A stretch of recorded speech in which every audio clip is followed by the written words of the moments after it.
শরতের আকাশে সাদা মেঘের ভেলা। আকাশ পরিষ্কার থাকায় দেখা যাচ্ছে প্রখর রোদ। দিনের বেলায় তাপমাত্রা পৌঁছাচ্ছে ৩৩ থেকে ৩৪ ডিগ্রি সেলসিয়াসে। এর সঙ্গে বাতাসের আর্দ্রতা যোগ হয়ে তৈরি হচ্ছে অসহনীয় ভ্যাপসা গরম। ঢাকার রাস্তায় হাঁটলেই শরীর ভিজে যাচ্ছে ঘামে। ভ্যাপসা গরমে জনজীবন কিছুটা স্থবির হয়ে পড়েছে। তবুও মেহনতি মানুষের একটু জিরানোর ফুরসত নেই। গরম, খুব গরম, প্রচুর গরম। এই গাটা পুড়ে যাচ্ছে, এত পরিমাণ গরম। কয়েকদিন ধরে তেমন? হ্যাঁ, কয়েকদিন ধরে।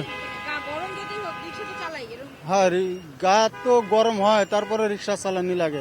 গরমে নাকি থাহনি যায় না, বেলা বাতাস বাতাস কিছুই নাই, ফ্যান চালাই তাও গরম, ফ্যানের বাতাসও গরম, কারেন্ট থাকে না, দণ্ডি জায়গায় দণ্ডি আয়ে।